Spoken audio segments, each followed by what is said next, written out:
This is another iROAR podcast. For understanding what makes a pest or what makes someone unwanted, I came up with this graph that kind of compared, and kind of in the center of the graph, the revered animal would be. So in the case of New Zealand, it would be the kiwi. And there's three main values or attributes that the kiwi has. And the first one is nativity. So further in the center, you have nativity, you have perceived worthiness, and controllability. So those three things, I think, are what really provide safety for certain species of animals from humans, is being controllable, native, and worthy. And the further away you get from that, you become marginalized.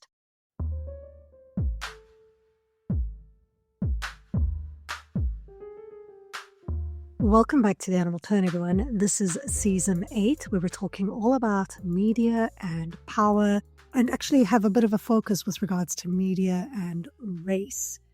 In today's episode, though, we're focusing on popular media, and while we started the episode with a very general kind of thought of talking about popular media / popular culture, we ended up focusing a lot of our conversation on the intersection of popular media and pests. So the ways in which pests are represented, and the ways in which media is used to kind of facilitate a pest status.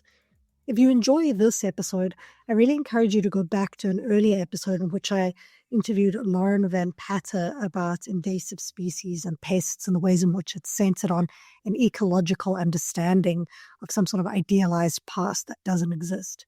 That's a really good episode, and I enjoy Lauren so much. So just a little shout out to that episode if you enjoy this one. So today, like we've done throughout the season, I've got several guests who are coming onto the show, some of whom are media scholars, some of whom are animal study scholars, and it brings an eclectic set of views into the conversation. I have three guests today. Emily Major is an academic activist who recently graduated with her PhD in human animal studies from the University of Canterbury in New Zealand. Her research focuses on how framing non-human animals may prevent the healthy development of empathy through a desensitization and normalization of cruelty to animals, with, as you'll see in this conversation, a particular focus on possums. She is a long-term committee member of the Australasian Animal Studies Association, a research fellow with PanWorks, and a dedicated board member of the New Zealand Anti-Vivisection Society. Debra Merskin is a professor emerite from the University of Oregon School of Journalism and Communication. Her research and teaching focuses on marginalized groups' representation in media and popular culture. In particular, her work looks at the impact of media portrayals on the lives of animals and other humans. She is the author of 4 books, multiple book chapters, and numerous journal articles. Together with Carrie Freeman, she co-created the Media Style Guide, which you can find at animalsandmedia.org. Lu Liu is an associate professor of Chinese. Her research explores the intersections of environmental history, animal history, and science and technology studies in modern China. She is completing a book manuscript titled Trans-Species Revolution, Pests and the Unwanted Nature in Modern China, which examines the critical role of pests as material and symbolic agents in shaping political struggles, Enlightenment movements, socialist construction, and ecological engineering in Chinese history. Her publications also engage with medical humanities, media studies, space history, and Chinese science fiction. We talk about everything from polar bears to sparrows to possums in this episode. It was a very open conversation, and I think we went in a range of different avenues that I didn't quite expect at the beginning of the episode, but that I'm happy we touched on. And once again, as a kind of foundational episode to Season 8, I think this really helps to set the scene, because a lot of the media that we will speak about throughout this season is in many ways a form of popular media, whether that's film, news, gaming, or podcasts. So I hope you enjoy this episode and you learn something new. Just a reminder to please leave a review if you listen to the podcast and you enjoy it. Giving us a thumbs up or 5-star or whatever click thingy-mabobby you need to do really goes a long way in terms of helping others to find the show. I also want to just take a spot of time here to say thank you so much. An anonymous lover of the show bought me a whole bunch of coffees on Buy Me a Coffee, which is a platform I set up years ago. And I think over the years I've had 2 or 3 people buy me a coffee there, which is really nice. It's just a kind of open way for people to support me and to support the show. And I actively try to not like push these financial mechanisms onto you as listeners. But someone went there and bought me a big bunch of coffees, which I'm very, very grateful for. Really and truly, thank you so much for doing that and for supporting the show, for supporting me and helping me to also, help others. Thank you, thank you, thank you. And thank you all of you for listening. Just a reminder that this season is part of a broader project which included a symposium and special issue on the topic of media, race, and animals, which is headed by Natalie Kazal, Tobias Lina, and Ellen Gosevsky, who I spoke to in the first episode. This season was jointly sponsored by the Pollination Project, the School of Modern Language, and the Ivan Allen College of Liberal Arts, the School of Literature, Media, and Communication at Georgia Tech University. And of course, our long-term sponsor, Animals in Philosophy, Politics, Law, and Ethics. The work at Georgia Tech and the work at Queen's University is really interesting. So if you're interested in media studies, go check out some of the people at Georgia Tech. And if you're interested in animal studies, go check out some of the folks at A.P.P.L.E. Thank you so much for listening to the show. Thank you to the sponsors. I hope you enjoy.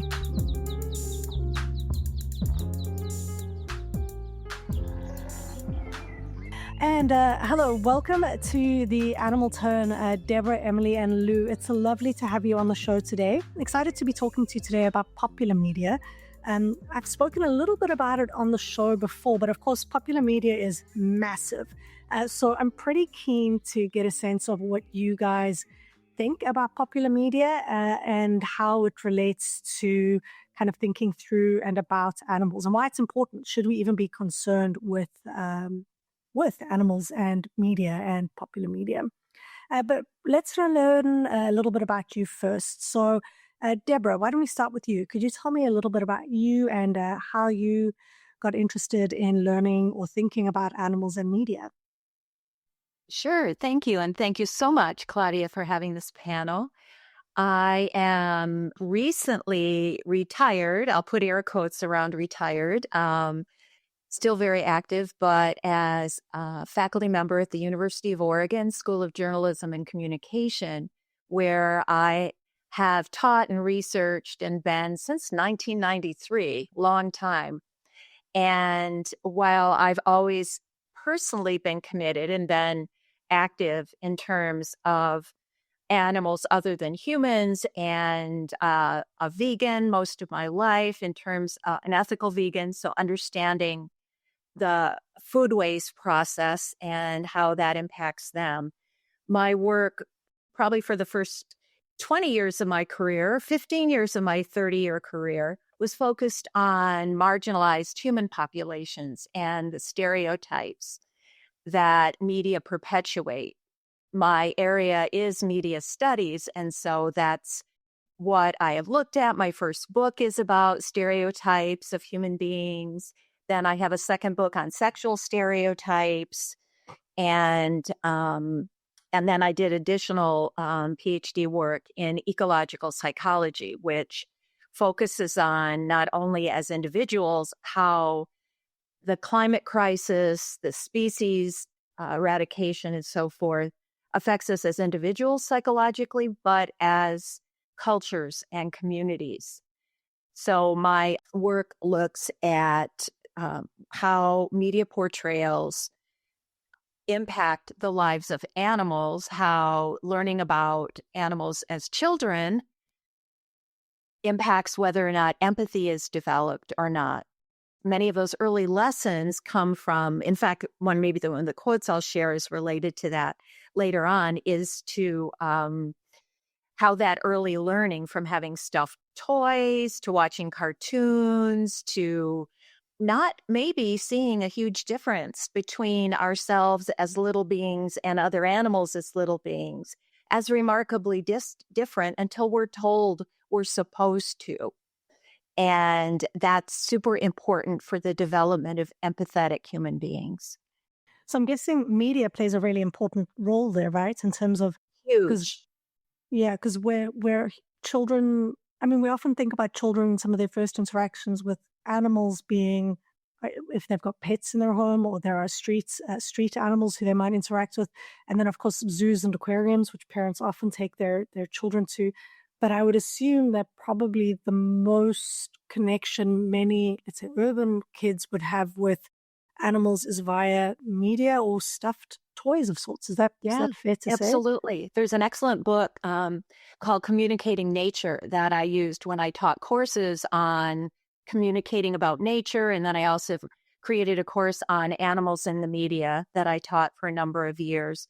But in the book Communicating Nature, she identifies sort of 4 ways that we come to understand nature or animals, and direct experience is one, right? Being around animals in the world, having experience with them. Indirect, which could be zoos and aquaria and so forth. And then are 3 ways, actually. Symbolic interaction, which is those mediated ways of knowing through purely representational, or as I call it, representations. I intentionally put that hyphen in there so that we understand that what we're seeing when we see a film or an ad or some other form of communication, we aren't seeing, and this draws on semiotic theory, the actual animal. It's a representation of them created in a particular way to have a particular effect. Yeah, that's such an important point. Like, we often tend to think about media, and maybe this is less and less the case, but as kind of a reflection of reality. And of course, with the AI becoming more and more pronounced now, people are becoming increasingly aware that media is not necessarily a clear representation of reality, but it's never really been. Even if you think about a photograph. It's never been. It's all involved. Right. In a photograph, we know that. And there's a lot of studies with that of saying, okay, you've got what's within the frame, but what's going on all outside of that frame, right? Who's making the decisions of what to photograph, when to photograph, how to do that. And then as digital manipulation of photography came along, brought a greater understanding of what, that is, and that you can literally do head transplants for humans, that you're seeing that of putting different head on a different body and the ways of manipulating that through computer generated imagery and now to AI. And I think that's making it ever more clear that what we see is not reality per se, but someone's version of what they wish us to perceive as reality. Really, really, Yeah. really interesting. And I'm hoping that throughout this conversation today, we'll maybe pick up on some of the themes you've raised, like manipulation and empathy. And I know, Emily, you've done some work with thinking through empathy and representation with your work in New Zealand. Why don't you tell us a little bit about what you're working on and what your interests are in media and animals? Yeah, well, thank you. And to mirror what Debra said, thank you for hosting us here. I'm Emily Major. I recently completed my PhD in human animal studies here at the University of Canterbury in Christchurch, New Zealand. And I moved here specifically to research on something related to speciesism. I was very interested in that. I've always been more sensitive than most. I wouldn't call it sensitive, but I've always been a very emotional person when it comes to how pest animals are treated specifically. And when I first came here, I was trying to think of how to focus my research a bit more. And my supervisor, Dr. Annie Potts, suggested possums. And when I first came here, the possums I know are the Virginia opossum. And so they look completely different to the possums here in New Zealand. So a lot of my work has been kind of laser focused on possums, the brush-tailed possums specifically in New Zealand, and how this Australian marsupial is treated within the archipelago of New Zealand. And my background is kind of in critical animal studies mainly, though I'm rather interdisciplinary. My background is also in human geography and looking at more recently sociological and vegan sociology in relation to how possums as pests are treated and what does that mean. And it's not even just about possums, but I think because I know so much about them now, it's kind of the emphasis. So I completed my research kind of looking at the mainstream and the alternative perspectives to possums in New Zealand. And it's a very specific example of how cruelty can be created in a culture, and where many people don't recognize it as cruelty.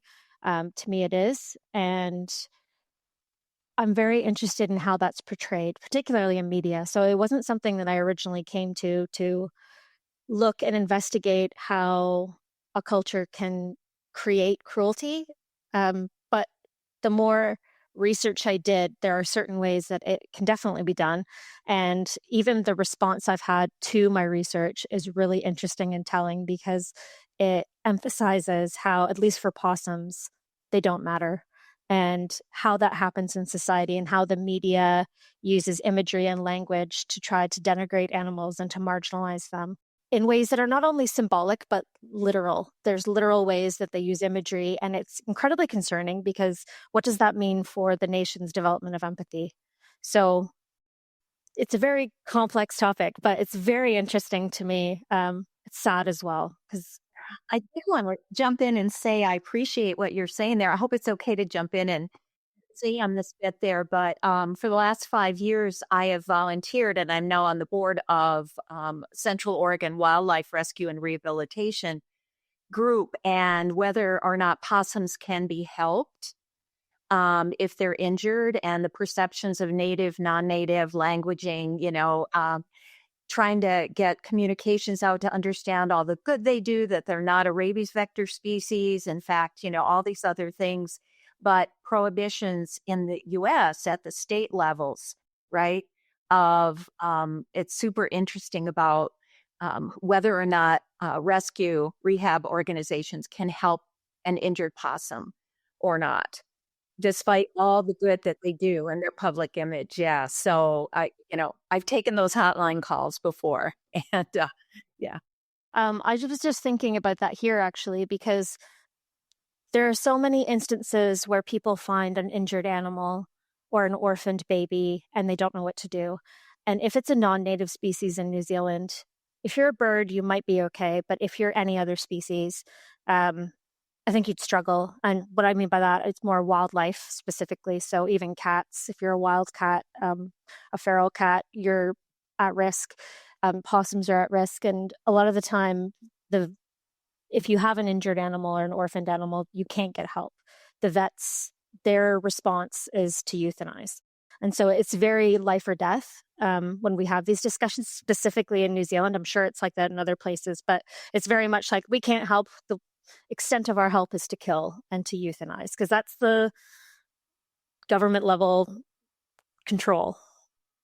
I did just want to drop in there in the bit there about euthanizing or doing that. Most of these organizations, it's pretty true worldwide, are not funded by state or federal organizations. So it's not that they want to euthanize, it's that they will lose their permits if they help, right?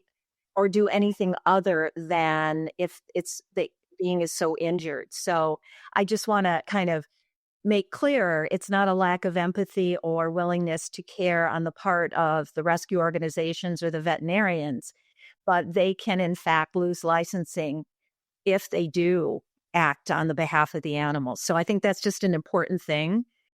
Thank you so much. We'll come back to speaking more about possums and the connection between, I think, symbolism and materiality, because I really do think that this is kind of critical to what we're talking about when, thinking about how stereotypes can actually manifest in real world interactions is very important. And in policy and in practice, even just thinking about the extent to which different animals, but also different populations of people are worthy or significant of consideration in policy.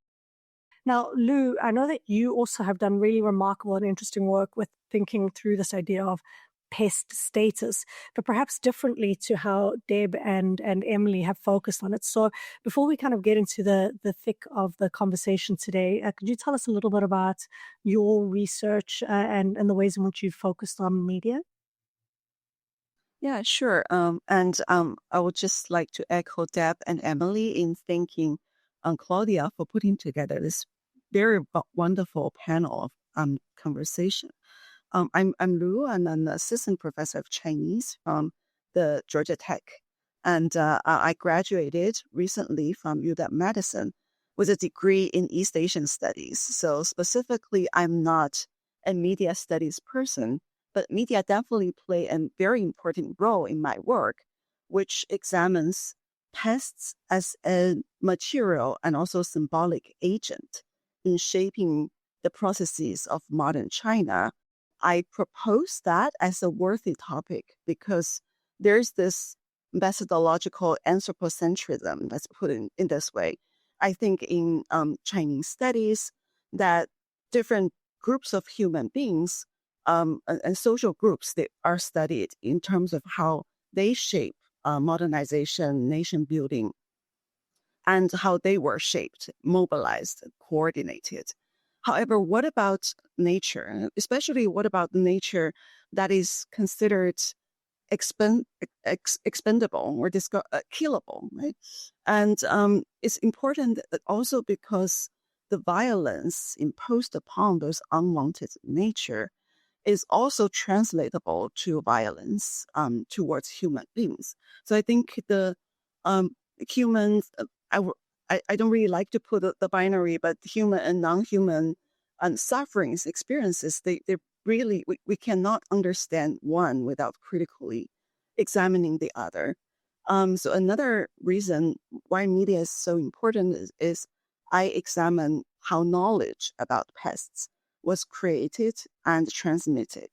So in examining this knowledge in transit, it is important to not just look at history of science or national policy, but also how these ideas were broadcast across a variety of platforms and media. Specifically, I think that relates to pop media. So how is there any unexpectedness in the conveying of past knowledge? And what happens when people are trying to consume that knowledge about pests? Are there anything that is so slippery that cannot be contained by this whole discourse of pest in modernity or in socialism? Really fascinating. I think the concept of pest itself, I'd like it if we could maybe spend a bit of time thinking through pest, because I think it's a concept that helps us to think across that human-animal divide that is often kind of shored up, because I think pest status has often been used to dehumanize others, right? It's an easy way of putting whoever is constituted as the other in this case is being less than human. So pest seems to operationalize beyond a kind of species barrier in this way. It's a someone used the word denigrating earlier, and I think that pest really does this, whether it's specific ecosystems or specific animals or specific populations of people. When you're labeled a pest, you become something, like you said, killable or something controllable or disciplinable. So when you said nature is reflected as pest or becomes a pest, what were you meaning when you said that, nature being kind of displayed or represented as a pest? I think that's a core question for my research, because one of my arguments is that pest as quote unquote unwanted nature, it represents a whole way of thinking in modern China. That there's always something that is undesirable, but have always existed. That is considered natural. So one trait of being modern is to get rid of those things that have always accompanied human beings, human history, but now they are considered undesirable. So I think that kind of attitude is sort of a projection of anthropocentrism towards nature, but it's also talks about how the dialectics of nature and society, how human are trying to humanize nature while they're also sort of in Marxist sense naturalized in the process. Fascinating. Does anyone, Emily or Deb, do you have any thoughts on kind of thinking through kind of pests in media, the power of pests in media, the pest discourse? Or any examples? Of course, the possums here are a really great example. I was a big fan of Parks and Recreation, and I know possums throughout Parks and Recreation just come up time and again as the go-to pest to laugh at and to not really take seriously. So it's not just that pests are something to kill, but they're also somehow laughable, not only killable. Yeah, that was exactly what I was thinking about. At least for me, pest with inverted quotes, because it's a social construction to think of what a pest is, because you can apply that to anyone. For me, a pest can be made into a scapegoat for human the mistakes of humans, really. And it's a way for us to navigate our own guilt for the way that we treat the environment. And this is very specific to a New Zealand example, but it's replicated across the globe, the way that we can assign a pest label to some being, and we seek to have cleanliness and purity in society. And so by removing that being or animal, then we are becoming more civilized in a sense, or becoming more what we think is going to be, the idea of what we want the world to look like. Even though this idea is purely, it's purely made up. It's a vision of kind of what we think we want, but it's not realistic necessarily. But at least for me, I think scapegoating is a big part of it, that we want these animals and we assign these animals. It's not just animals, it's people too, scapegoating them and not really taking responsibility for how we are treating the planet and treating those within it. Yeah, touching on what it's already been said, I think it's a deeply psychological nature of our species to look at difference in any type of way, however it is socially constructed. And it is the social construction of reality here that's built on the basis of fear of scarcity. And in many ways, it's whoever that is, other humans or certain animals that are identified as other with a big capitalized O, somehow a threat to what we have. So it's an us and them type of thing. So whatever they represent, it becomes either something to despise or make dirty, or you think about ravens, you think about crows, you think about wolves and coyotes, and the ones that do vultures that do crucial cleanup work of our messes, right? But where there would be so much disease if they didn't do that, but they become maligned because they represent death or they represent that. Or in the case of research I've done related to coyotes in this part of the country, even though they do a lot of pest management, they represent taking something from humans that belongs to us. And under American law, animals are property. And so they can be treated in most any way and regarded that way. And media example I use when I think about stereotyping has to do with wolves. And in the case of wolves, who are periodically brought back into popularity and then almost eradicated to extinction, brought back and forth, a recent paper I published looks at advertising and certain presentations of wolves. And based on the way they're presented in advertising and popular media, you think that they are born with the intent to kill humans.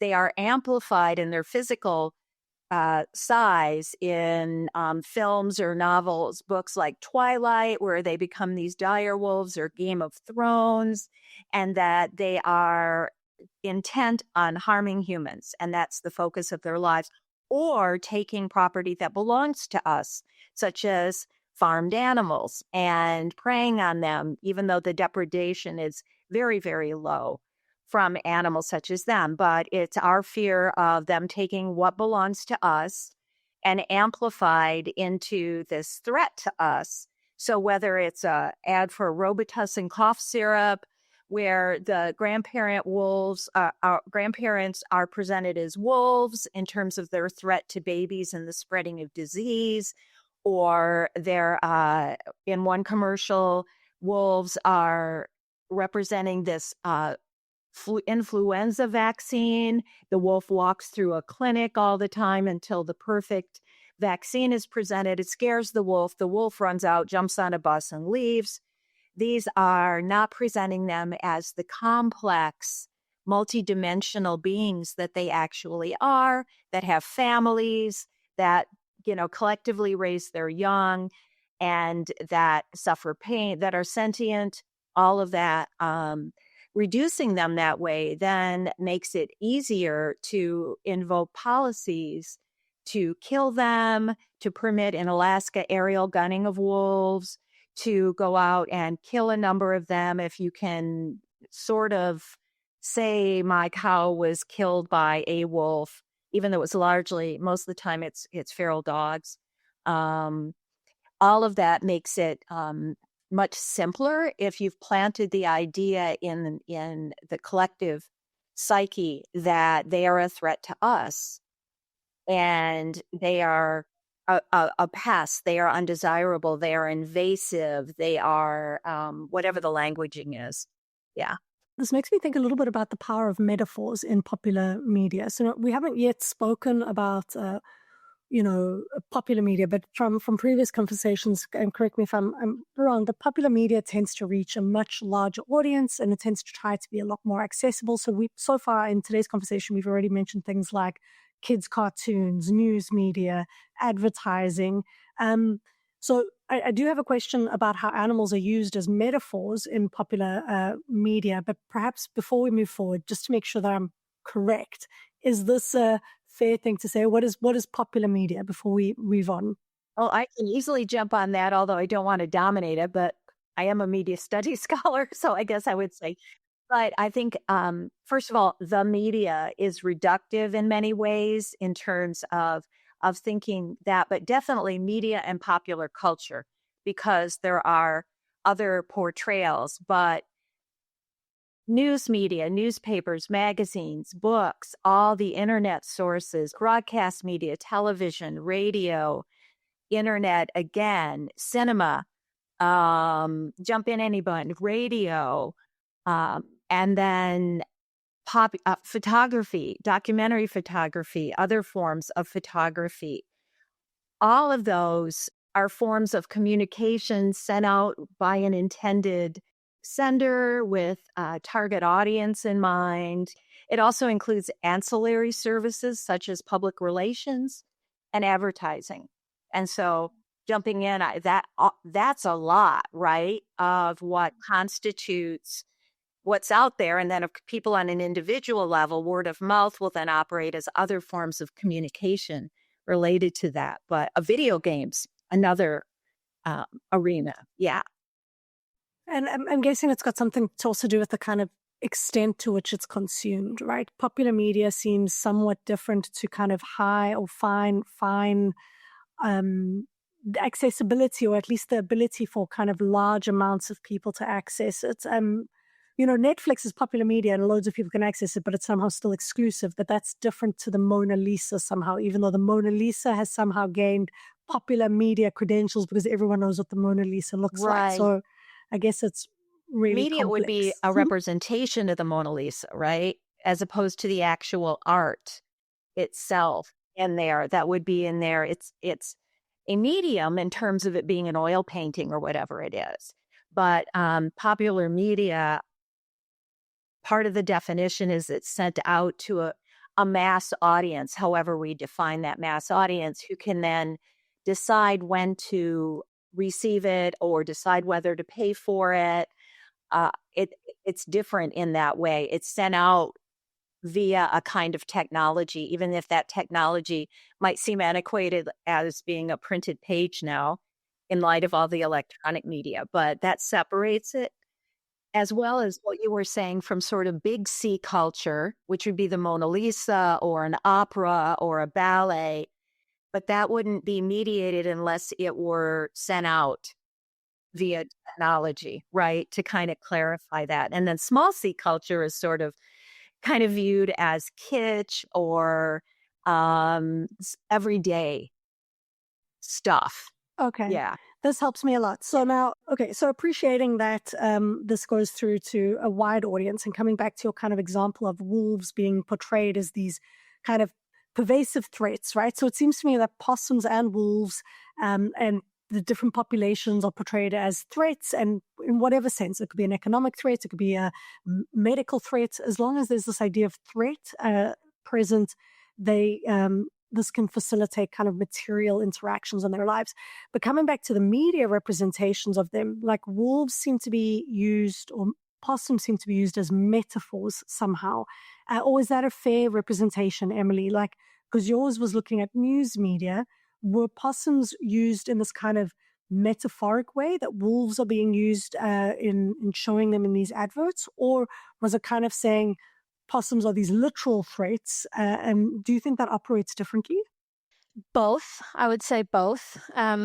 What I ended up looking at, so this project was originally going to be part of my thesis, but then I got a little bit too overzealous and I had to cut and trim down. So then this got shifted to a later project.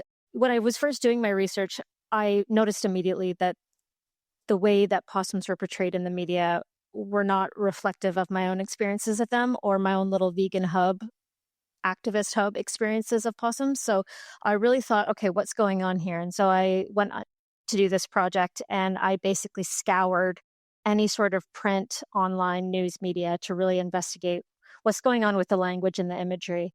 And I didn't expect it to be so overwhelming, the amount of articles that negatively portrayed possums using both metaphors and literal representations of possums threatening the environment. They're vectors of bovine TB, so that was heavily emphasized, in particular to the threat that they would cause to the local dairy and beef and even lamb industries here in New Zealand. So it's really all about money.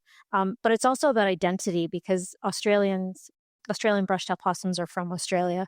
And there's this tension between Australia and New Zealand as the little New Zealand with the big Australia. And so there is emphasis of racism and patriotism that's going on there as well.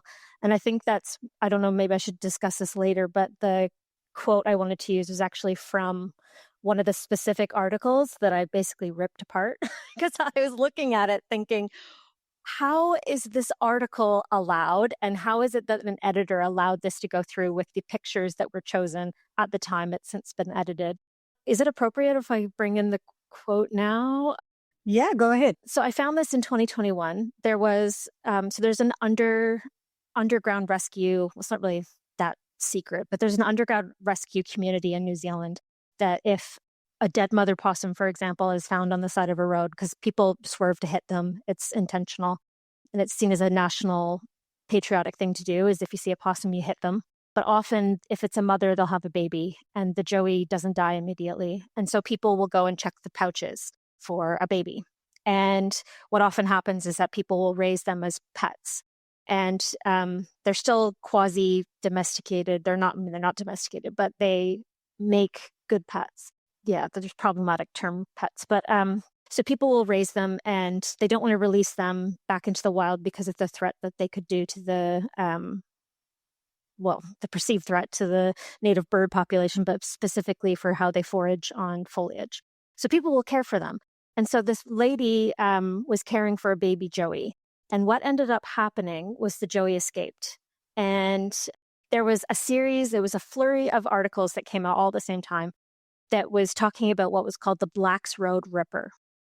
And it was, I couldn't believe it when I first saw it, because essentially what happened is the baby joey escaped and saw a human, and they associated the human with food and affection and care.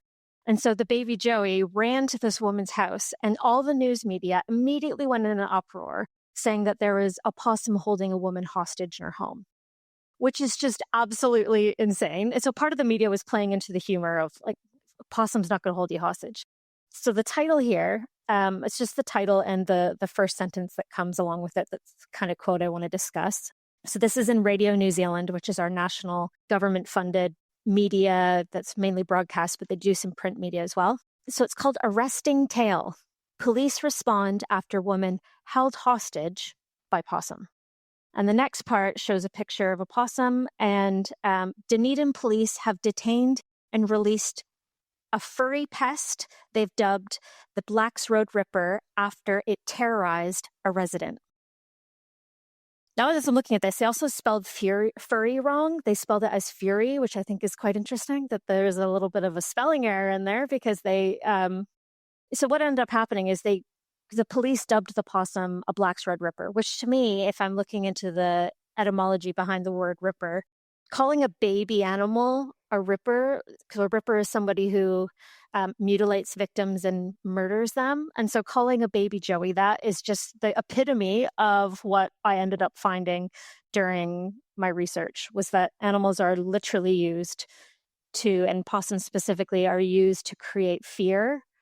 And I just found it so funny because the fact that this is it's a baby animal, and I just couldn't believe the way that the media had portrayed that. Earlier on, you said that this helps to create a culture of cruelty, which I thought was an interesting framing.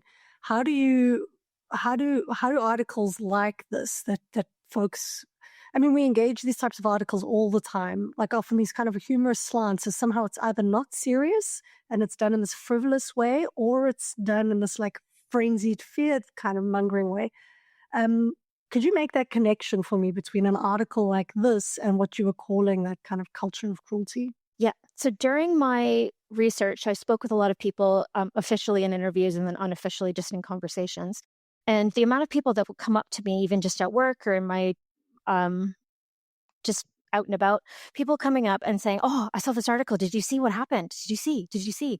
And I'm thinking, what's going on? So I look at it, and I was looking through, and the amount of articles that came up about the same thing, and it ended up being that baby Joey was Scobie lunchbox, because I guess she was found and put in someone's lunchbox to take home to be a pet. And so the story ended up turning into this, oh, look, it's a baby Joey, it's not her fault. But initially, the imagery that was paired with those articles was very specific. So I wish I could show you a picture here, but it's a snarling possum that is out in the day, which is very abnormal. It looks like they are growling with their teeth bared. Now, this is incredibly not normal. If anything, they're probably in a trap, because all you can see is the head. They're probably in a trap, petrified out of their mind. But that is the very specific image that was used about 7 to 8 times in all of the articles. That was constant, that the same image was used. And so pairing that with Black's Road Ripper, it creates this kind of connection between, if you're reading something, you're not thinking critically about it. Oh, a ripper, that's what possums look like. When anybody that has spent time around possums and knows them as individual beings knows that that's not representative of what they're actually like. And if people are consuming this regularly and not thinking critically, and they don't have that exposure to possums to know what they're actually like, they're not going to know. And they're just going to say, oh gosh, that's petrifying. I don't want to be anywhere near that. So this creation of cruelty is sustained, but done over time. And it's not only literal, but it's, it's very in your face, unfortunately. Something I observed from both Deb and Emily's words is that there seems always to be this imposition of intentionality upon what is considered pests or vermin, while in fact they are just doing what biological instincts propel them to do. One very interesting small story allegory in Chinese is that a man saved a snake who's almost died out of winter. And when the snake woke up, he would like to eat the man. So there, in the moralization of the story, the snake has been compared to a variety of enemies and in evil persons. However, that, if you think about it biologically, it is a very natural thing for a snake to bite without any intention, just for survival. So I think that says a lot about the making of vermin or pests as a social political category. It is only when humans are with this obsession with boundary, like boundary of home, boundary of city, that we started to identify what can be counted as pests. And one of the pests I study is sparrows. Of course, it's no longer pests in China, but back in the 1950s, they were, because they, quote unquote, steal human brains. But actually that speaks to how food scarcity actually created this anxiety instead of, how much the sparrows actually can consume. And in fact, sparrows have consumed human crops, at least in China, for thousands of years. It doesn't mean the peasant didn't treat them as nuisance. There are many ways, are recorded in agricultural books in terms of, how you chase those birds away. But in modern China, when sparrows become a pests, it is rather not drawing them away, but to extinguish them completely, to sort of without leaving any literary or empathetic or geographical space for pests. Mm-hmm. That kind of extermination logic seems to be throughout, and there's a temporal tension here. Debra, you mentioned that kind of flux of wolf populations going through this ebb and flow of being popular and then vilified. And of course, they're in a moment of vilification right now. Their populations have bounded because of conservation efforts, and now they are facing threats from humans in Europe and in North America. And now also what you mentioned here with sparrows, there are political, cultural, ecological changes that kind of shape humans. I love that you said anxiety there, because it kind of stinks of anxiety, this creating of pests or villains. And media seems to be really good at playing with those boundaries, but also facilitating that kind of anxiety. So I've really loved this conversation about pest status and its connection between popular culture. But what about other kind of stereotypes that you think, or perhaps even interconnections? When you think about pests, how have you seen overflow between different quote-unquote oppressed groups or marginalized groups being used in popular media? Is this a common thing to kind of use animals and a marginalized group together in a specific story, or am I making connections there that don't really exist? I would say first is to look back, and I can only speak about U.S. media, but certainly there was examples of this all over the world, particularly during times of war, but World War I, World War II, and other times, propaganda routinely presented human individuals as pest animals, particularly rats.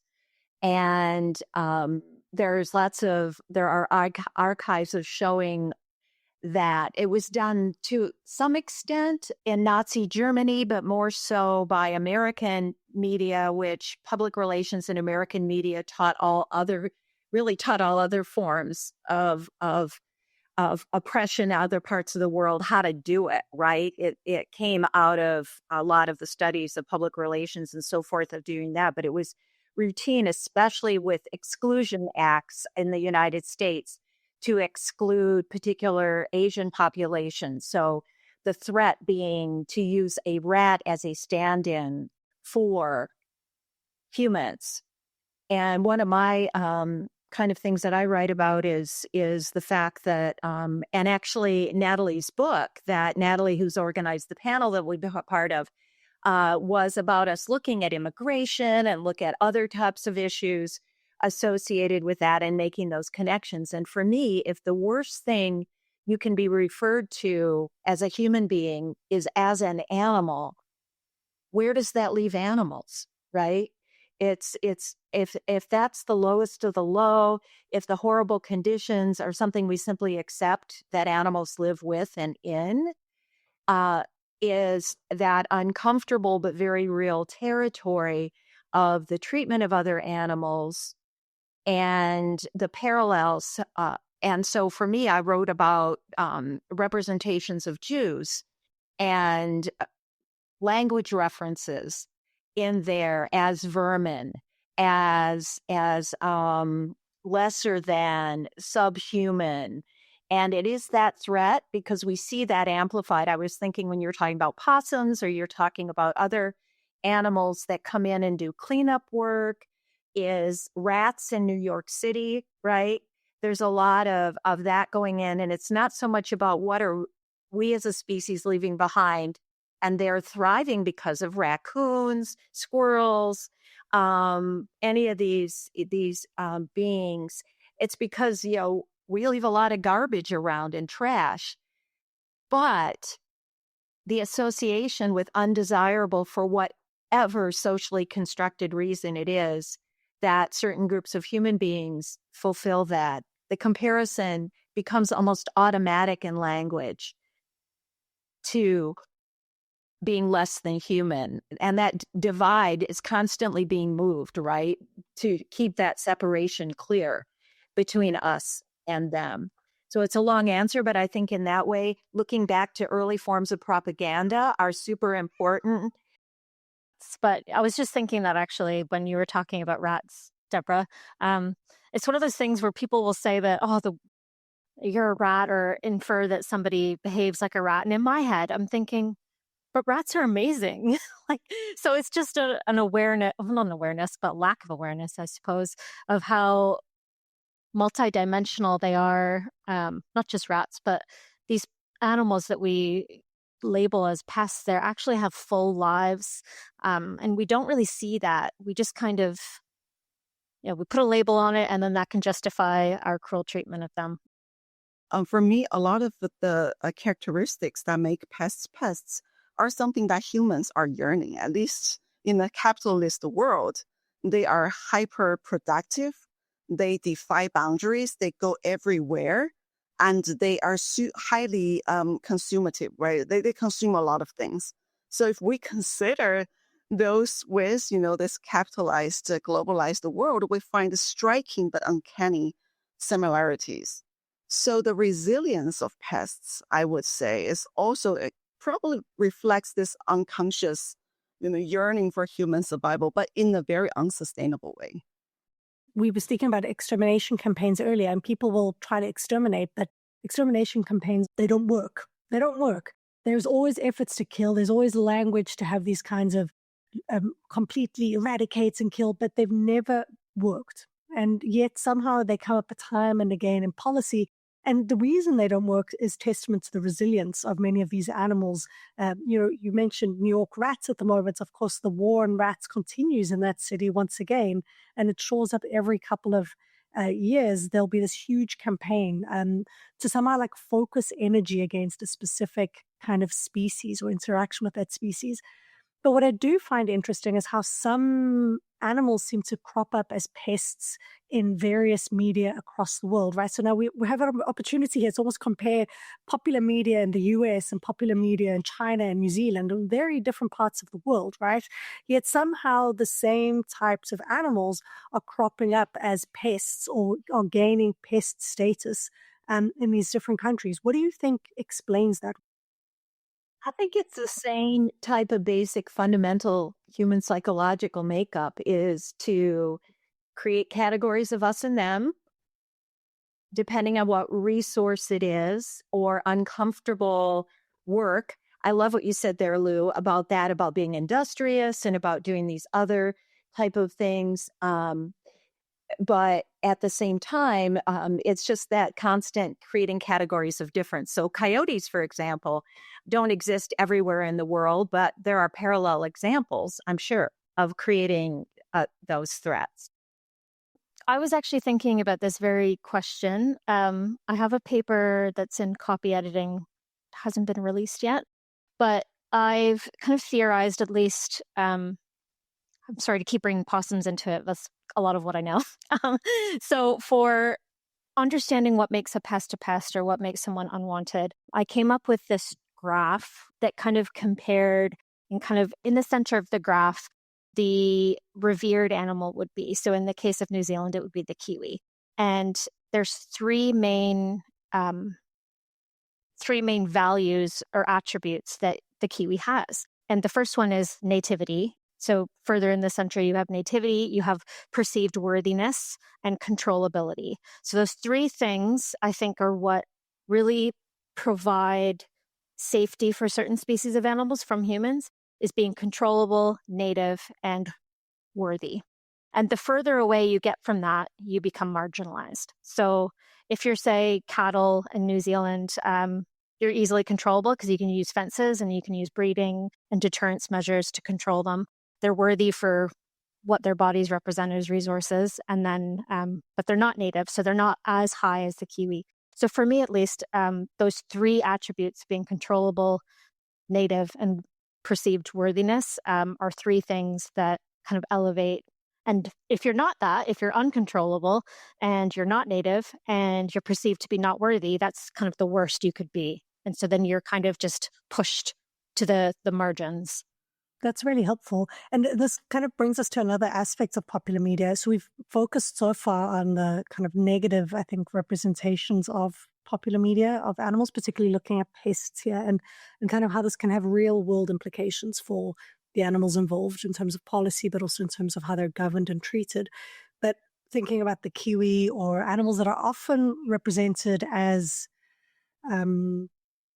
like heroic or as revered, this is also a common meme in media, right? The same animals kind of show up time and again.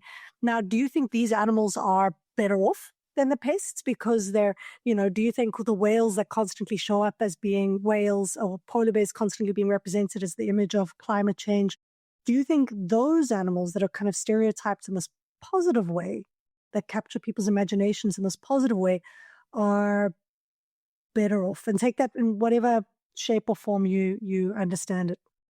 I would say, paralleling stereotype theory, that yes, most of them tend to be negative in that, reducing an entire population to a set of generalized aspects to it tends to be that way. But there's also in critical race theory and stereotypes, there's the model minority stereotype that portrays Asian Americans as all being good at math, all being, all of these types of things, but it's still putting a set of characteristics on a group of people as if it applies to everyone in that group. So it sets up expectations. Or you mentioned, and so I see that transferring. The example I have among animals is, you mentioned polar bears.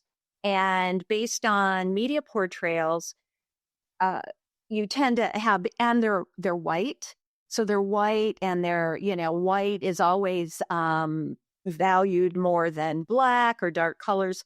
So there was a Nissan Leaf commercial, for example, for a little car that showed the polar bear making their way from the Arctic all the way through these different landscapes and by these oil facilities and down the streets, and ended up in the neighborhood and in the driveway of a man who had just purchased a Nissan Leaf. And the guy turns around and the polar bear's there getting ready to give him a big hug. Well, fine, but the impact is that can communicate to people that polar bears are approachable, that they are, just want to give you a big hug. And that's not going to work out for us, and definitely not for the animals. So it's talking about earlier, Emily mentioned a habituated possum, or habituation in any of the others, or falsely positive stereotypes, I think can also work against the animals.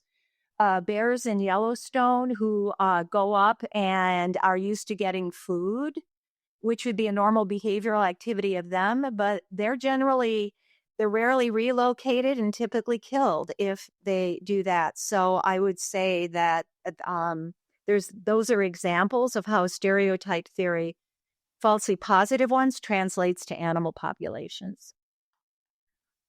Yeah, I think for your initial question, like, how better off are the species that are then revered or cared for? Well, not really cared for isn't the right term. Species that are iconic in certain cultures. For kiwi specifically, it's not actually about the individual animal. It's about the species, and it's about species preservation, and it's about what that species means to a particular culture. So for New Zealand, kiwi are revered, but it's not about the actual animal and their experiences and emotions. It's about preserving the identity of the kiwi and preserving that rarity. And this fetishization of species as well is something that I've been recognizing a lot. The other day in the media, there was a report of a kiwi that got its leg caught in a trap. There's traps everywhere across New Zealand, and the media uproar of wanting to protect the kiwi and then discuss the ethics of using traps in the first place was really interesting, because I was thinking, well, we use these traps all the time and nobody has a problem if a possum is stuck there for 12 hours suffering. But as soon as it becomes a kiwi, it's a problem. So I think they're just treated in different ways, but certainly the fetishization and the creating these iconic species doesn't actually mean, or this status doesn't actually mean that they're going to be cared for in meaningful ways. They're just going to be preserved. And preservation, what does that mean? Does the individual animal care about that?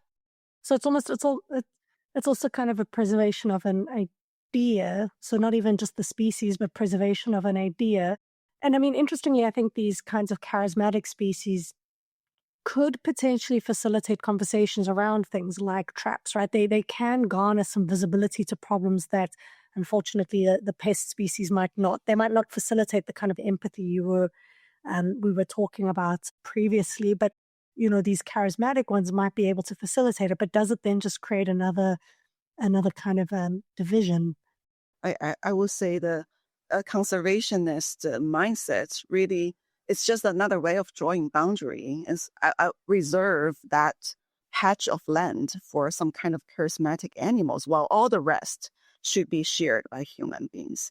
And thinking about charismatic species such as panda creates this very cute, non-harmful image of China, but it's also highly vulnerable to political appropriation at specific historical time.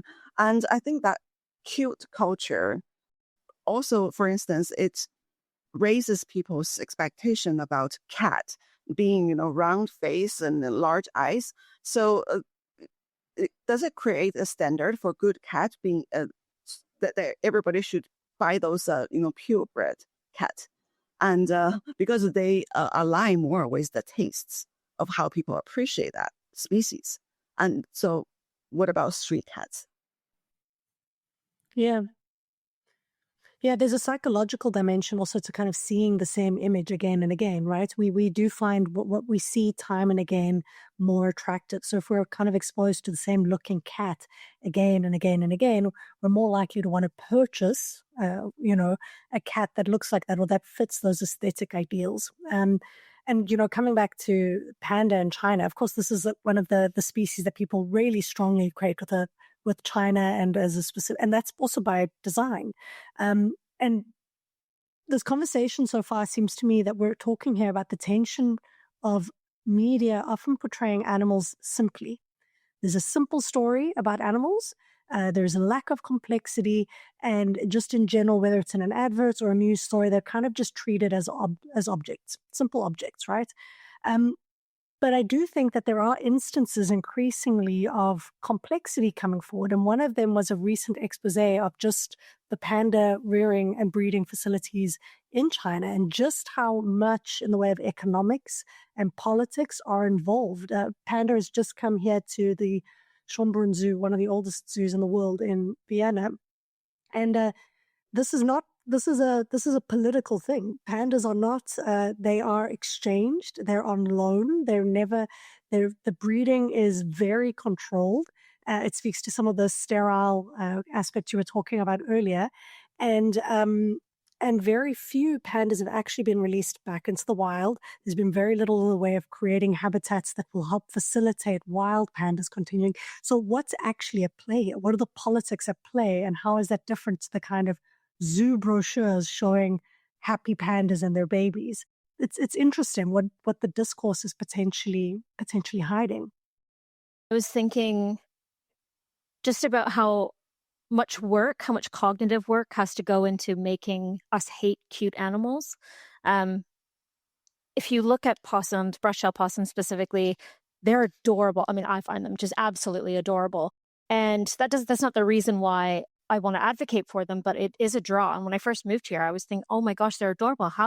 How can children be drowning? Because there was, in 2017, there was an event where there's a school fundraising event where children were witnessed drowning joeys in buckets of water while everybody watched and nobody intervened.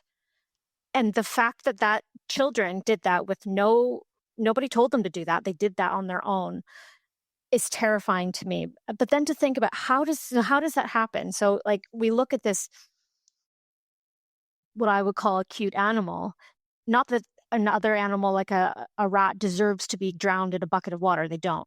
But it's how do we get to that point where you can create hatred and kind of combat the cuteness? Because it's really hard to look at a possum and go, oh, but that to me is why we use those images, especially in media, why we use images of them snarling to really. And there was also an issue with a lot of the news media in New Zealand using the wrong species of possum as their like the stock image they would use. They would use a completely wrong species that doesn't exist in New Zealand. And I just kept seeing it thinking, my gosh, this is like a government huge paper in New Zealand. And they don't even look to see, it's not even the same species. And the fact that it happens so regularly, I was like, what are we doing? And I even emailed them a few times to be like, that's not the same species. And they did it actually with, there's a Radio New Zealand article where I had an interview with one of the hosts, and the image they used was of a short-eared possum in Australia. And I emailed them being like, that's not the same species as what we have in New Zealand. Like, can you fix it? They didn't. But this speaks to exactly what we were saying, this kind of tendency of not really taking them seriously. It's a fluff piece or it's a whatever, but it's not serious. And I think this matter of cuteness is actually really, really important for a variety of popular media forms, right? So something we haven't spoken about yet is social media. And I know that Jess Hooper and Carol Klein have done a lot of really great work with thinking about animals and tourism, and in particular drawing attention to this selfie tendency of seeing an animal and wanting to take a selfie with them. So Deb, you mentioned polar bears earlier.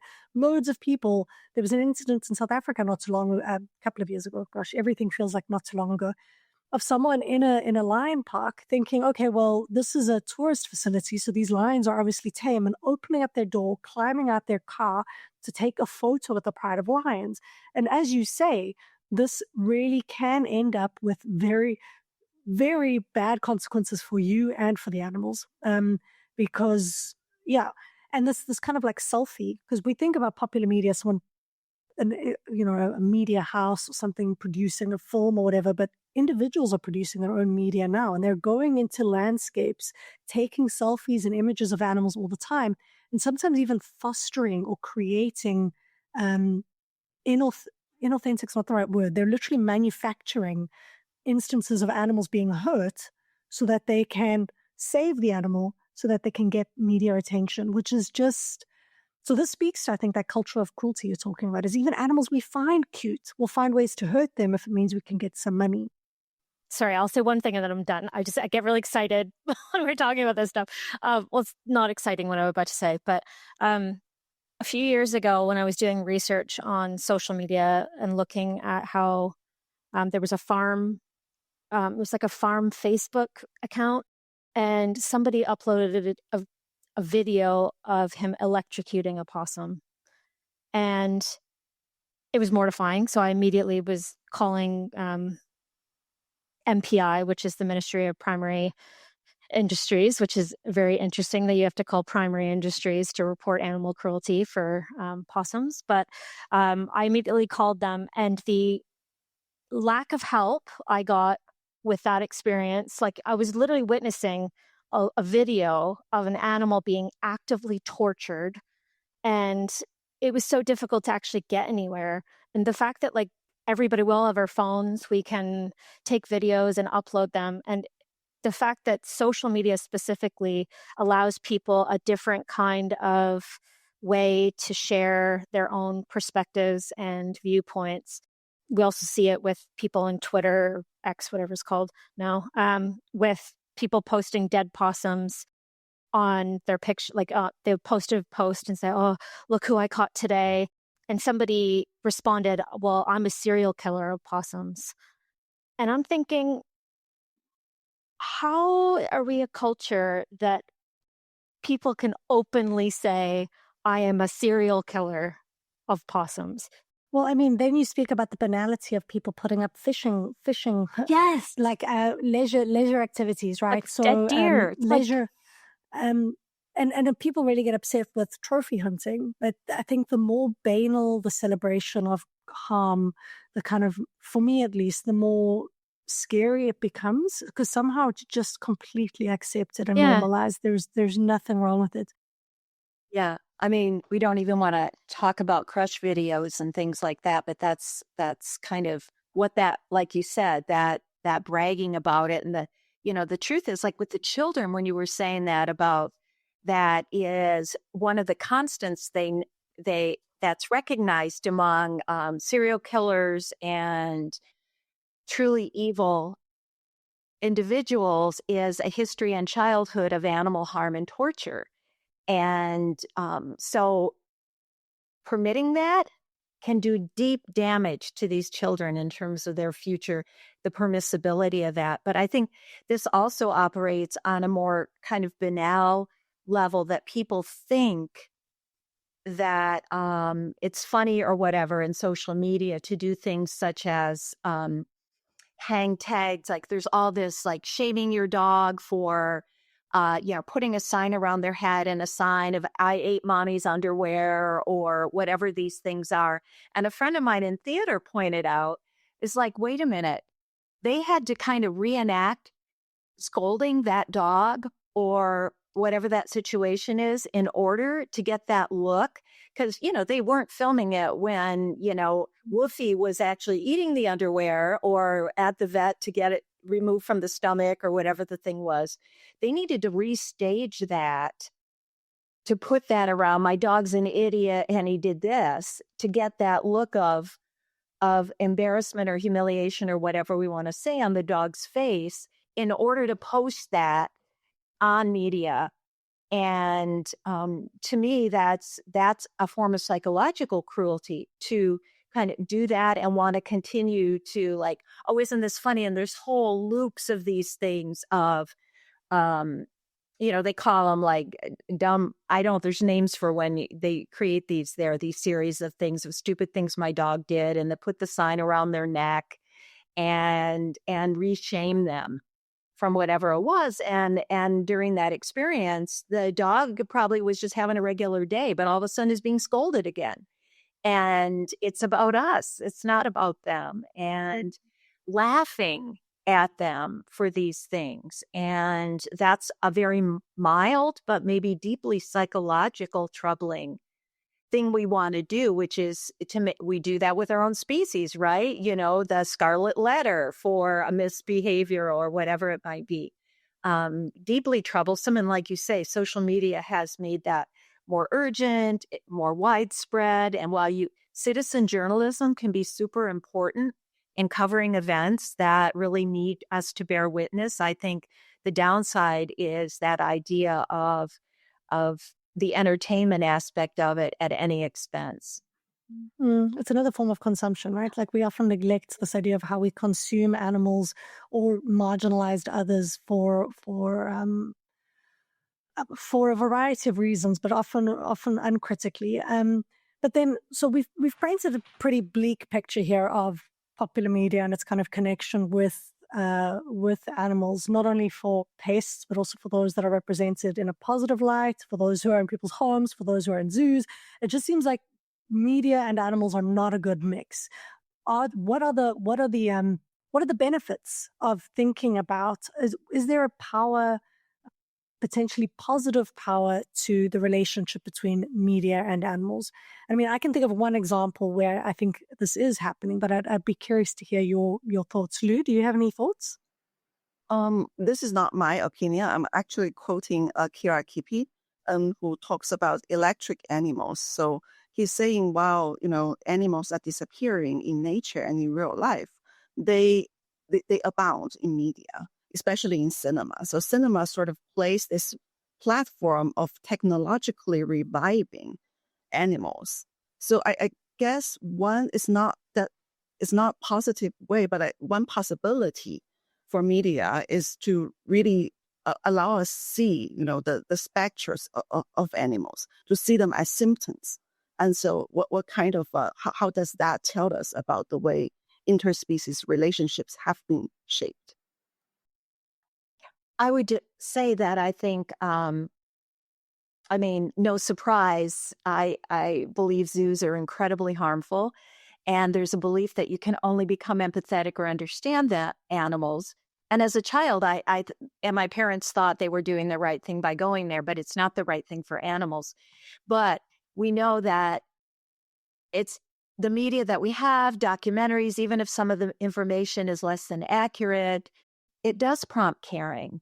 And I think there's a lot of forms of media out there that actually are really prompt children to want to know more. They want to, like, I know a little boy who's crazy about octopus, and it was because he had seen them in animated forms, in documentaries, and consumes everything he can about them.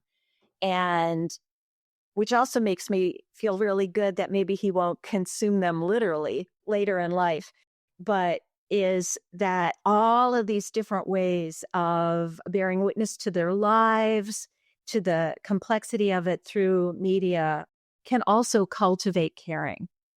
For me, I really think We Animals Media or We Animals Now is a really, really excellent example of a media house, and obviously sentient media that are doing some of that complex work. So actually just showing that this is serious subject matter, whether it's photographically or whether it's in a news story, to actually say this is serious and it's worth the complexity. And I think that that's really what's needed. And there's increasingly, I think, animation films that are doing the same. I think animation has been interesting in that it's often brought up kind of ecological crises and troubling relationships with animals, but at the same time also bringing up consumptive patterns. Going to zoos to see Nemo while then going to a restaurant to eat fish immediately afterwards. So there isn't really this kind of fostering of creating those connections between how your material world and your mediated world are connected. Maybe I'm being unfair, but I do think it's interesting and it's promising how many, for me, children's films are actually showing and raising these questions about ecological devastation and the relationship with between humans and animals. And what I would really like to see more of as a personal whatever is documentaries that are moving away from that like fear, anxiety inducing narrative. I don't know what happened. When I was a kid, documentaries were documentaries. They would like tell you interesting stuff. But then National Geographic and Discovery Channel, just like everything is a crisis and everything is about to happen. And oh my God, the ship is going to crash and don't. And I think that this is fostering that kind of fear mongering with regards to animals and also the anxiety a lot of people are having with regards to our ecological relationship right now, instead of introducing complexity. That for me is my real hope and desire, is just to see more complexity, right? It's also, I think, to hear more alternative perspectives.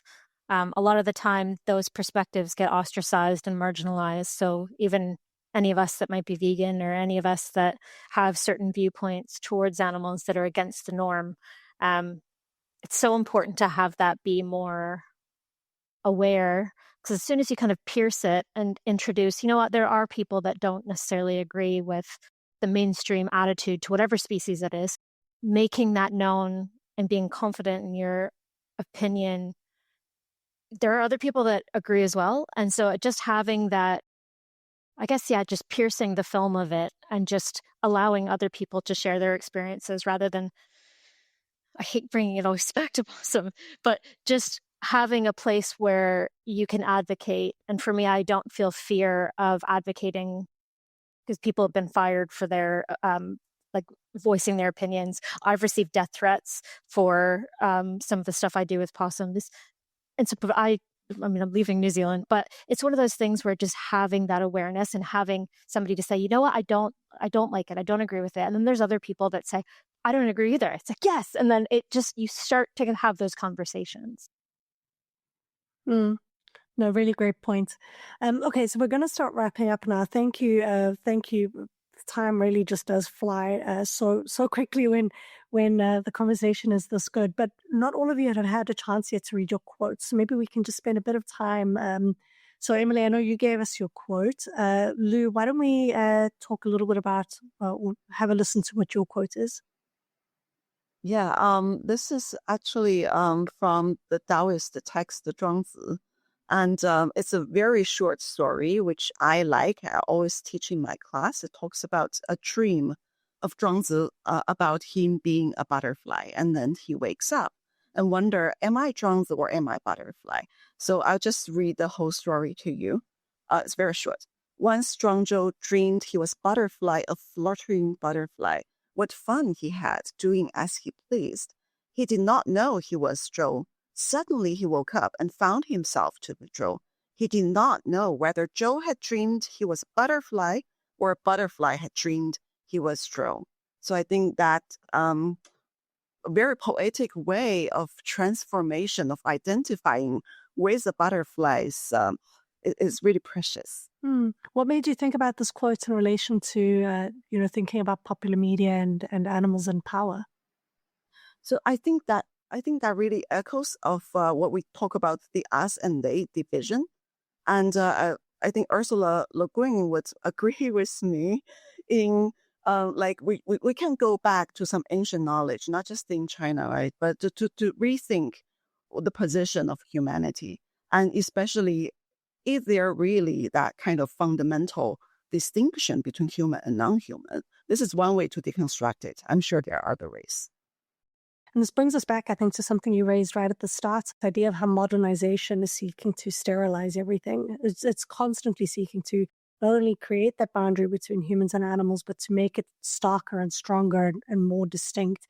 And that just seems to me to be really the core of a lot of our issues, that we need to kind of accept the messiness, the potential symbiosis that we could have with some animals, and also those that we don't, that we might be in conflict with, but that messiness is actually part of life. But I really love that. I wish I could fly like a butterfly. I wish I could, butterflies are insane. They can literally, their bodies become goo, and then they're worms, and then they go into a cocoon and their bodies literally liquefy, which I didn't know. I was reading, and this is reading a fiction book where they were talking about moths, and then they said that their body, and I was like, this is bullshit. No way does a body become, no, it's true. You've got a body that liquefies and then comes out as absolutely mind-boggling. Emily, Deb, any thoughts on that quote or the story? I think it's beautiful. I just love the idea of not insisting on boundaries and willingness to explore different consciousnesses and to have the imagination to think into experience and recognize that other beings have histories, they have culture, they have experiences and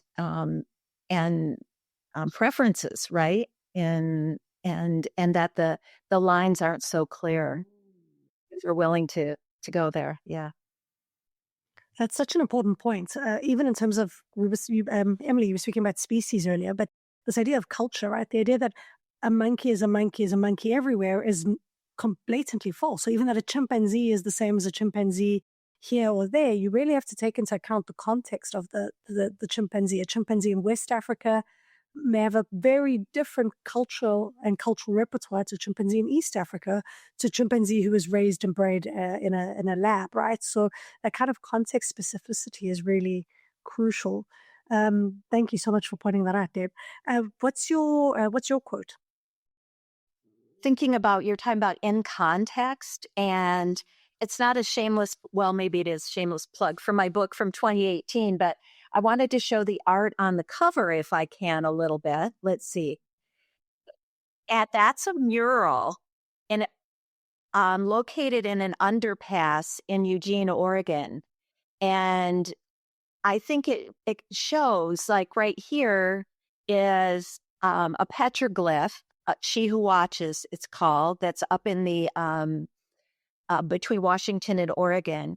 But it also shows the deer in a very real setting with garbage there, right? There's trash, but there's beautiful rhododendrons, and there's the moonlight, and that living in that context of, and that the situation of the mural being in a part of an underpass area, largely where there's camping from unhoused individuals there, but there also are deer and possums and raccoons and everybody passing through as well as others, is that the lived context is of the animals is in the midst of our own kind of creation there and our own messiness. And yet at like the deer is still very much themselves in there.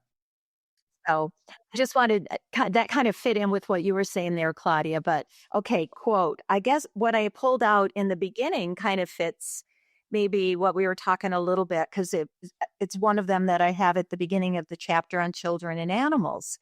And it's by poet Gary Snyder.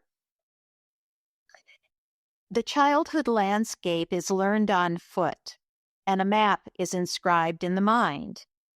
Trails and pathways and groves, the mean dog, the cranky old man's house, the pasture with the bull in it, going out wider and farther.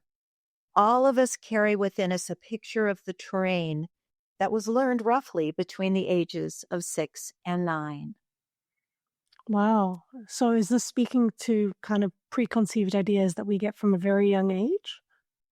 Or the ideas, the beauty of the ideas we get at a very young age that perhaps we're taught out of or encouraged to leave behind because, oh, that's just, I mean, I remember growing up and it was like, okay, yeah, you're bringing home every stray and you're doing all of this, but now it's time to get on with the serious business of life. Clearly, caring about animals in that way is not necessarily the serious part of life, right? You can enjoy that in childhood and you can have your stuffed toys and you can have, you know, your other kind of things, but now you need to get on with the business of life. And that he's saying a lot of that gets formed between those early ages, that consciousness. And for me, it's like, let's not let that go, right? That's what we need to carry us forward, is that early consciousness that's developed, that being in relationship with other species, that despite many of the cultures we're in, that tells us the serious, now it's time to get on with what's really important, is I think we need to encourage more of really remembering who really is important and that development.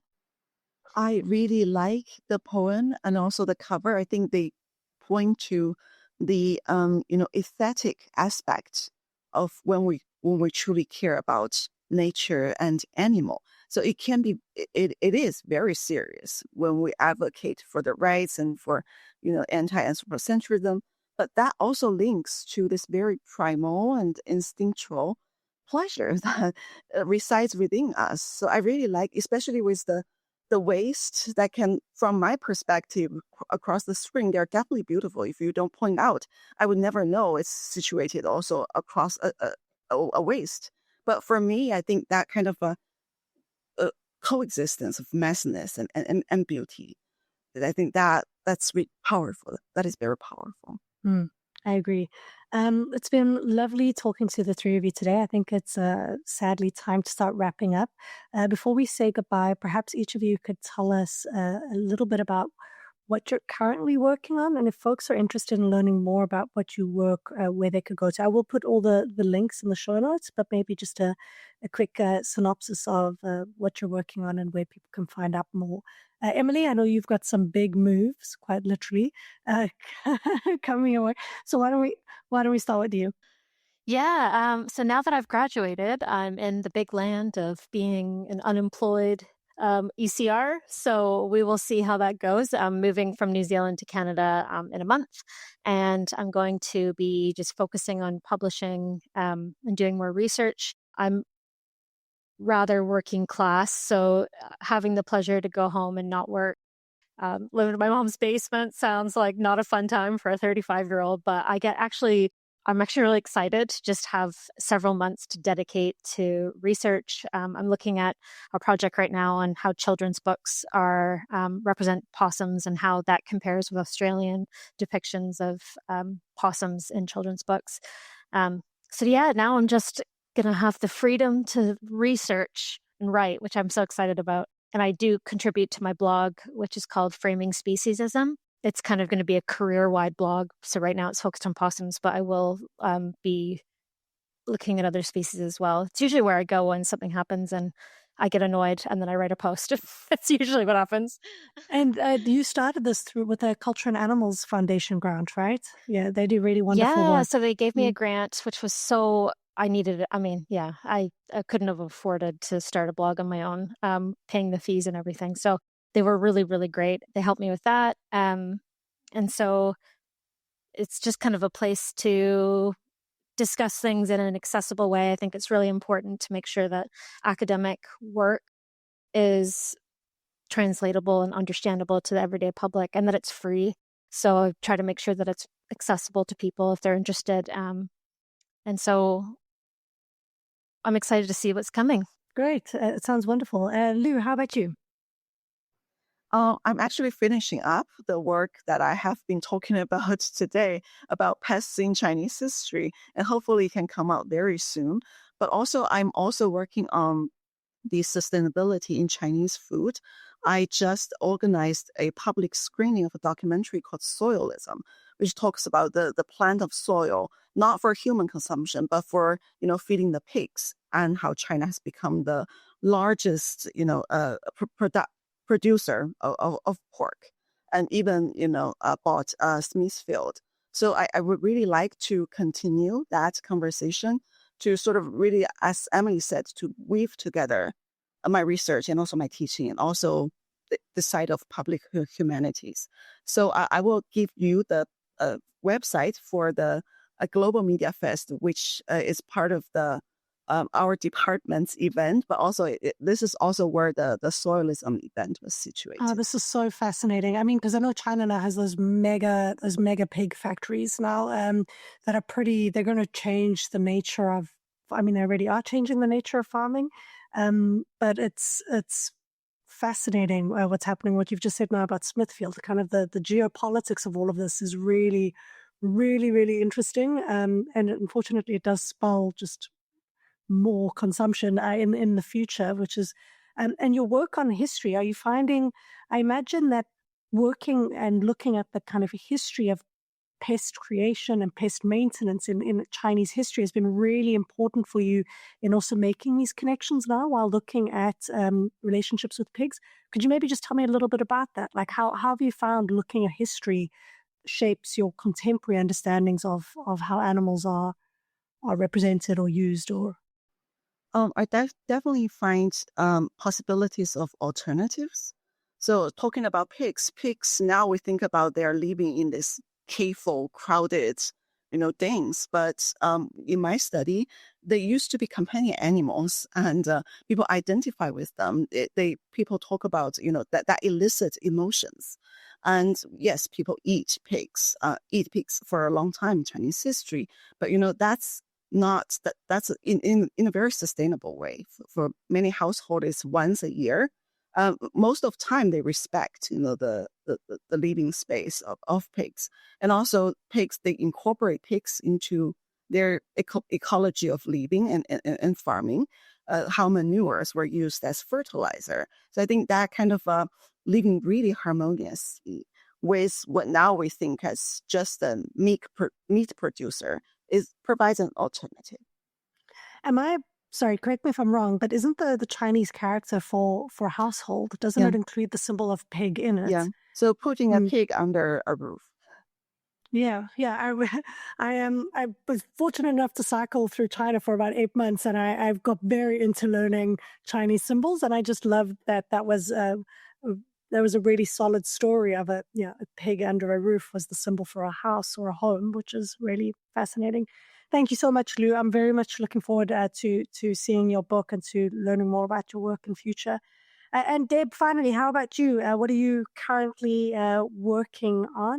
Yeah, couple strands with that. But first, Lou, I wanted to say too, is like, oh my gosh, what you're looking at there makes me think of the geopolitical implications of what's inevitable with that kind of farming, which has to do with zoonotic diseases and politicizing, of course, how particularly Trump and others, blame China for COVID, right? And all these others. And we start looking at intensive animal agriculture and avian influenza right now, particularly in the U.S., and how with the rise of that kind of farming, there's no doubt going to be a rise in disease, right? In that. Two strands here, I think, but they're both connected. And what I'm working on right now is the rural-urban divide, or the urban-rural divide, which has certainly presented itself in the human political environment in the U.S. But when I moved about 6 years over from Eugene, Oregon, very urban area, very different sets of ways of thinking about things, to where I'm located now, which bridges very traditional areas of conservatism and ranching and farming and so forth, bearing witness to what's going on here, became increasingly aware of the issues. And of course, being in the wildlife hospital, the role of rural-urban divide and wildlife, the politics of wildlife, and legislation and rules, and groups of rural feeling misunderstood, misrepresented, so forth, versus and kind of making an enmity of urban populations in that way, and how that affects wildlife law. And in particular, and there's a conference, it's on environmental communication that is actually going to be held in Tasmania. I'm not sure if I'm going to go in person, or there's a Zoom presentation option, but in that way. So in one, I'm looking more generally at urban-rural attitudes in wildlife policy, and the conference in Tasmania, I'm specifically looking at the implication of lead ammunition on raptors and eagles in particular, because lead bullets are legal just about everywhere except California. And the neurological impacts of that on any raptors for sure, but also animals who scavenge. It also impacts human health. And so why can't we make that transition, those who hunt and use ammunition, the transition to lead-free ammunition? And so those are topic areas I'm looking at right now. Super interesting. I'm really curious to learn more about the work you're doing with the rural-urban divide, because I do think policy is a key area. Yes. And I mean, something we haven't spoken about, which I know you're very involved in here, Debra, is kind of thinking about policy and legislation with animals and the media, and kind of creating rules and ideas with regards to thinking that through, because policy really does shape what options are available or not available. And it's weirdly vulnerable and tenuous, as to bring us back to the wolves again. You can go from revered to punished very quickly. So I think that's super, super interesting work, and I'm looking forward to hearing more. But thank you so much, the three of you, for your incredible insights. I think we really did a roundabout conversation about popular media, but I think we really touched on some serious conversations and thoughts with regards to, one, how animals are represented, both negatively and positively, and some of the both symbolic but also material implications that this has for animals. And at the end of the day, I think we pointed out that media is actually deeply political. Media is deeply political, it's deeply powerful, and it has big implications for those involved, whether it's entailing those that make money or those that are represented. So thank you for the numerous examples. I'm going to be chewing on this for days, and I look forward to seeing you in Atlanta. So thank you. Thank you very much. Thank you so much. Looking forward to seeing you in Atlanta.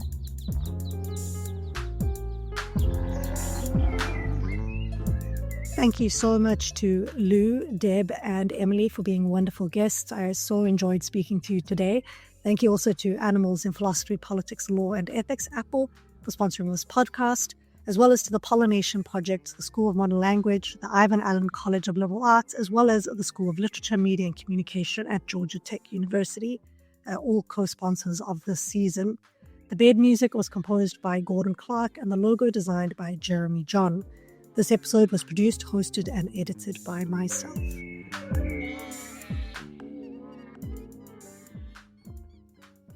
This is The Animal Turn, with me, Claudia Huttenfelder.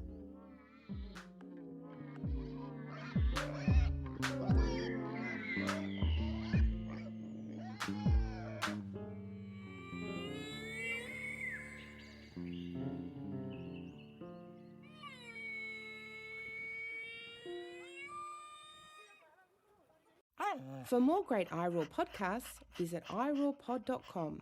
That's iROARpod.com.